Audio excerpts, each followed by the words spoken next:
iyo radio ubwayo ifite amategeko igenderaho, ibyo ni ibintu bakwicara hasi bikakemuka bikava mu nzira, sibyo? Nta garakana numva katuma ava kuri radio ye imwe mu mpamvu, ariko ntabwo ari cyo kintu komuteri cyatumye ava asezera kuri kwisi.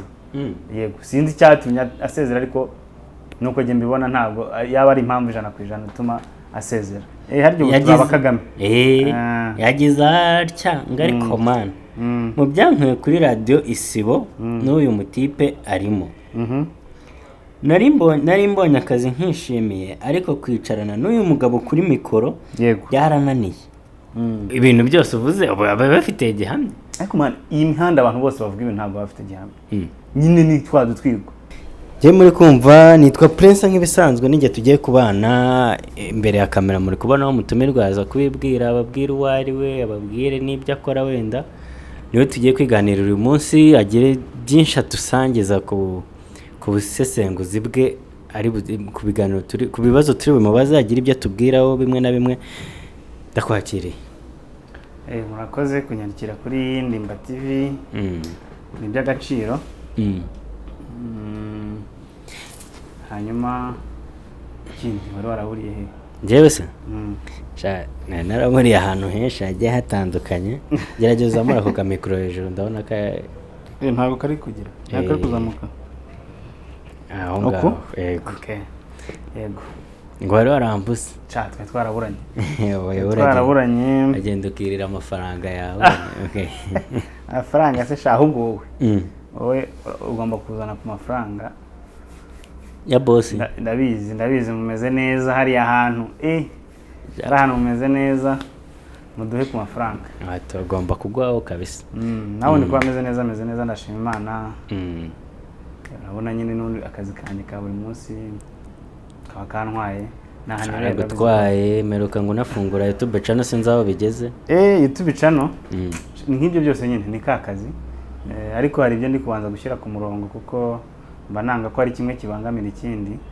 Ariko soon kabiza ndabaha ibintu byiza cyane, kandi ndi kubategura. Nuvuga ngo ndi gutegura iby'akazi kanjye gasanzwe ka photography ku ruhande, ngiye organiza kugira ngo hatazagira ikibazo kibamo.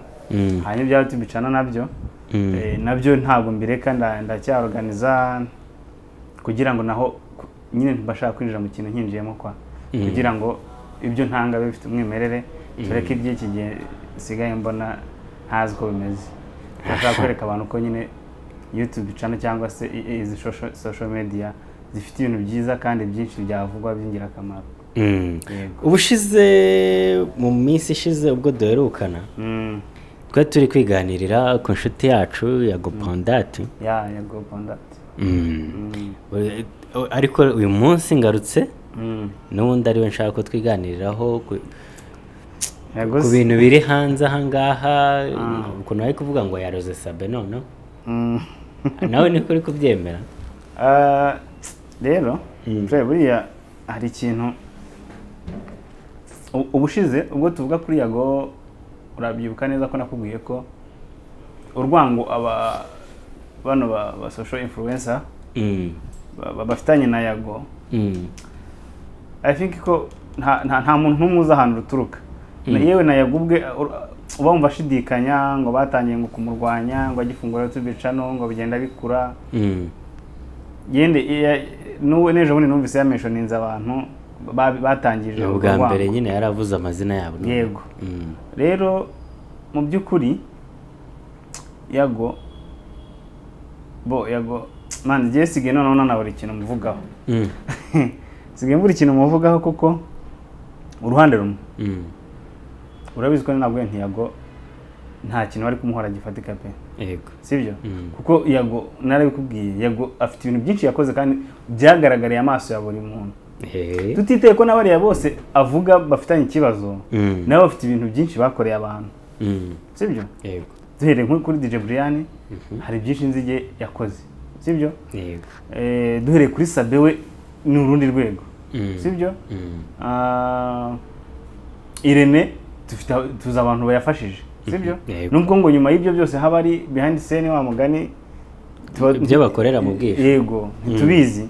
Ariko abantu bose mu maso ya rubanda dufite byinshi byiza bakoze kandi bakagombye gushimirwa. Tutitaye ku rwango rwabo rero cyangwa se muri bifu zabo wa mugani. Yago man Yago gemba mbona ari umuntu muzima tu, sibyo? Kubyo mbona. Ariko nanone Yago arimo arakoreshwa n'umujinya cyane. Nk'umuntu twari dusanzwe tumenyere ko ari imfura. Yakagombye nyine gukomeza gusigasira wa mwanya twari tumuzimo, sibyo? Nk'umuntu mwiza. Kandi akanumva inama, sibyo? Ntatwarwe n'amarangamutima y'ibyo yakorewe, akumva inama kuko ntabwo abantu bamwanga. Yego. Sibyo? So rero Yago naka kanya ndabizi YouTube channel arayikurikira na boss Ndimbati. Nigeze kumva mukomozaho ku kiganiro cya YouTube channel yanyu. Yego. Nacyumvishe nacyo. Abantu bamwibasira ariko ntaga kumwibasira si ngombwa ko nanjye kuri Instagram yanjye nigeze mentioninga kuri Yago mubwira nyine uko yakagombye kubitwara, sibyo? Abantu baranyiha bajya DM ewana ku rwego rwo hejuru. Bagusanze yego inbox baranyandikira ngo akababaro yahuye nako turakumva pe. Ariko nanone nyine hari ibintu twakagombye kurenga. Yego. Kuko nimba tumaze imyaka 30, sibyo? Kwiyubaka. Ni byinshi leta yatuzaniye kandi byatugirira umumaro twese. Yego. Hariho gahunda za ndi umunyarwanda, ubumwe n'ubwiyunge. Izo ni fact zigaragaza ko urumva turi umwe, sibyo? Nta ronda akarere ntaki, ni ibintu nyine cyangwa se ngo akandi kantu navuze ku kuba yari yavuze yinjiriye mu miryango ya bamwe mu bafitanye ikibazo. Cyo ni kosa. Yego baramwinjiriye nayo bavuga umuryango we. Ariko se tutabeshye icyo umuntu agukorera nicyo nawe umukorera. Urabona ko ari ni ukuvuga ngo kugira ngo wereke umuntu ko umusumbye ntabwo ukora nk'ibyo we agukoreye. Ariko kumva ni ukuvuga ngo nimba baratatse umuryango we afite uburenganzira bwo kwirwanaho, yego, ariko urubundi buryo bwakora, sibyo? Nkuko bavuga ngo afite tuvuge nka buriya bwambure bwa Jihad yashyize hanze nubwo nabyo bitagaragaye neza. Ariko tuvuge nka kuriya yatatse Jihad ku giti cye, sava ntacyo rwose. Ariko kuzanamo ababyeyi ntabwo ari ibintu jewe kigikiye. Nanamugira inama ku byo byose yenda yazajya akomeza gukora wa mugani nkuko avuze ati n'umutansa imbabazi mfite ibindi bibombe.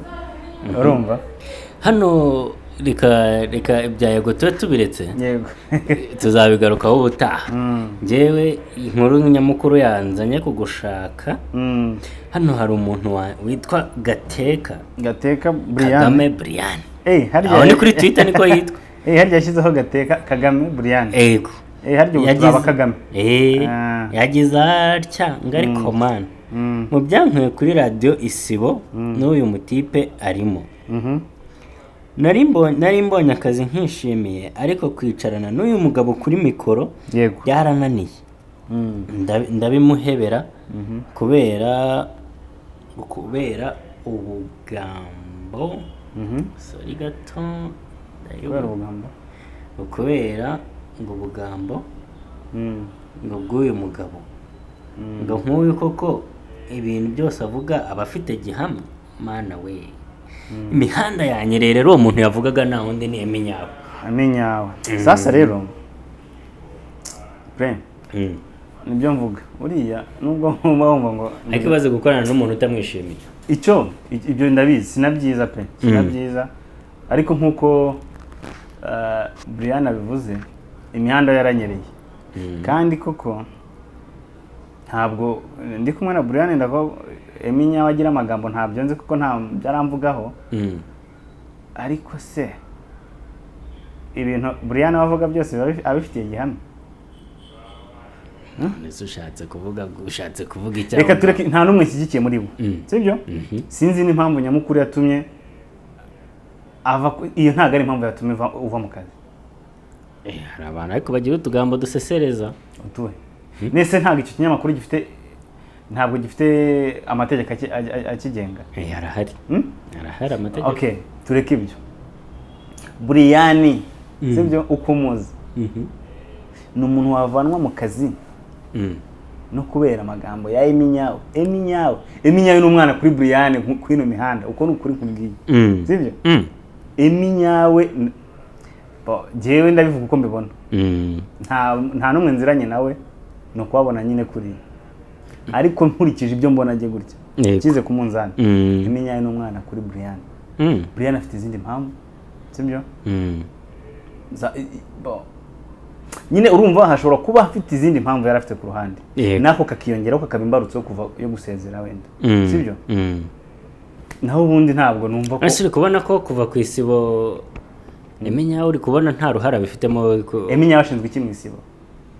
Ntacyo ari kurumva ukoranye n'umuntu akuzanaho parapara uhita wigira. Dufite man turi mu gihugu gifite umutekano gifite ubuyobozi sibyo ni bangahe basezera akazi ngo amagambo iki kintu iyo ni impamvu idafatika pe ni impamvu idafatika yenda ahubwo yavuga ati Eminyawe yaranteranije Eminyawe yashatse kungirira nabi ariko amagambo ntago ari ikintu cyatuma umusezera bro ku kintu kiguha umugati kandi dufite ubuyobozi iyo radio ubwana ifite amategeko igenderaho ibyo ni ibintu bakwicara hasi bikakemuka bikava mu nzira sibyo ntago ari akantu numva katuma ava kuri radio imwe mu mpamvu ariko ntabwo ari cyo kintu komuteri cyatumye ava asezera kuri kwisi yego sinzi cyatumye asezera ariko nuko je mbibona ntabwo yaba ari impamvu 100% ituma asezera. Nyamara rero ubwo ngubwo reka turindire wenda tuzumva ikintu Eminyawe amusubiza ariko amagambo ngo Eminyawe yamuvuzeho nanjye sindabasha kuyamenya nuko nabonye iyi post hano yari yayipostinze nkavuga reka nze gushaka umuntu tuyiganira ambwire niba hari ikindi kintu yaba abiziho. Yanjye nta kintu mbiziho ko burayenda turagenda tumenya amakuru ariko nakuvuga ngo kuri icyo ngicyo cyo nta byinshi nakivuga ariko ndumva itaba impamvu ituma umuntu asezera ku kintu kimwe umugati. Brian uvuga ko abashaka amafaranga kandi koko abakeneye bitewe n'abari abantu abafasha ntago ari akantu katuma asezera ni n'akantu yaganiriza komite ya radio kagakemuka. None se twikomereze ku mihanda ukuntu irimo iranyerera umuntu witwa Sabe bamenye ko ngo yarwaye imihanda rero shabo mwana wa mugani ndi mushya kwiyimihanda wabanze umbwiye Sabe umbese nabonye itangazo yashyize hanze rivuga ko atameze neza yagize akabazo mbona n'ibindi bavuga ko ngo Sabe yararozwe ni Eminyawe n'ababitangaje I think ko Sabe yarozwe se yego ariko Eminyawe urumva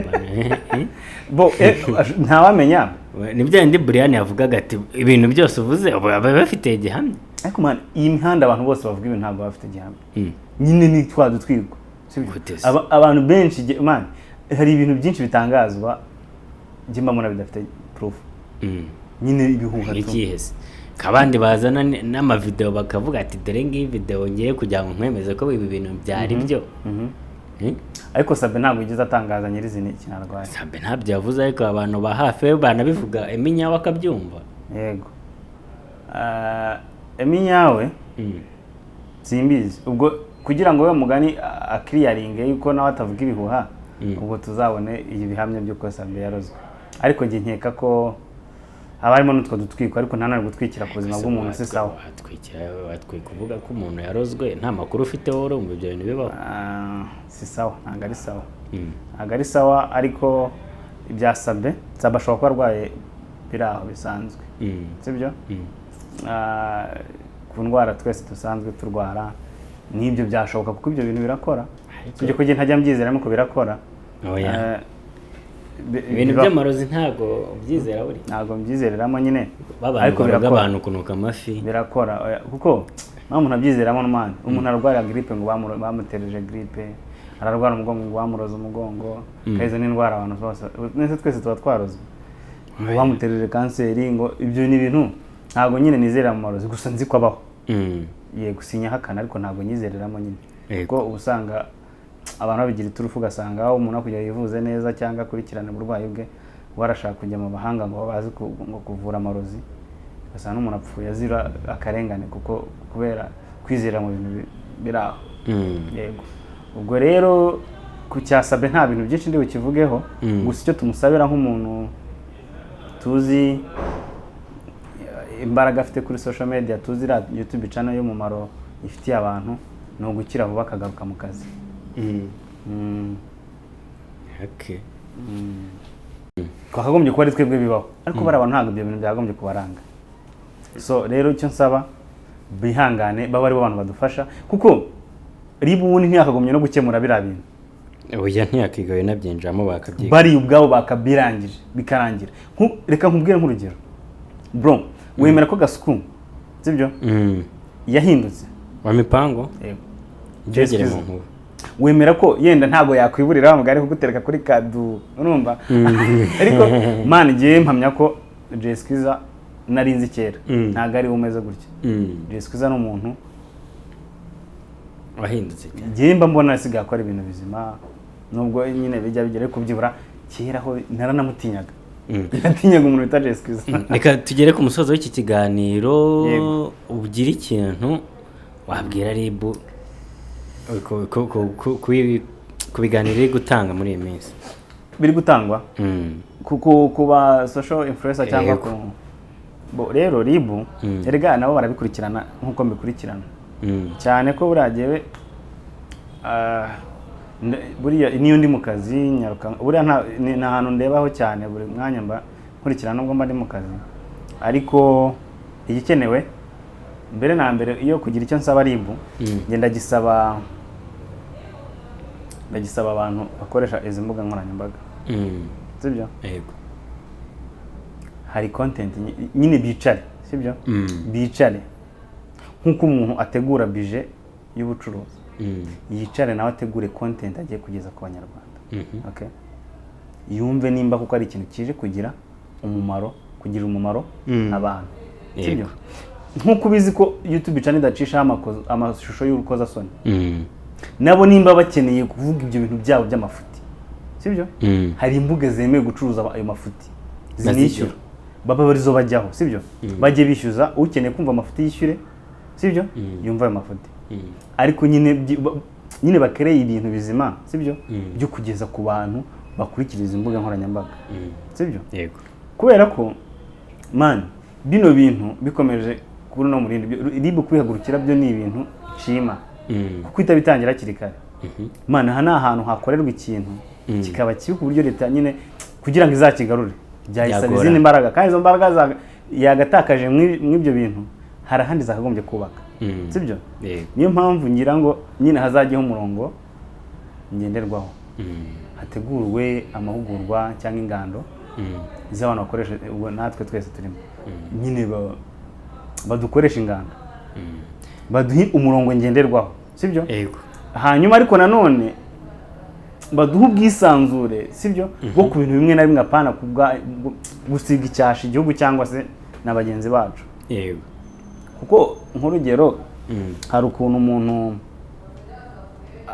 ashobora kuvuga ku kintu ukumva nacyo ngo kigize icyaha wanagenzura ugasanga ntacyo cyari gitwaye sibyo ariko nyine bo yenda bashobora kuba babireba bakabona bitangirira aho ngaho bikazagenda bibyimba nanone aho ngaho nabagarukira ariko icyo kintu cyo kuganiriza abantu bakoresha izi social media ku butaka bw'u Rwanda sibyo kuko ndakeka ko turamutse sibyo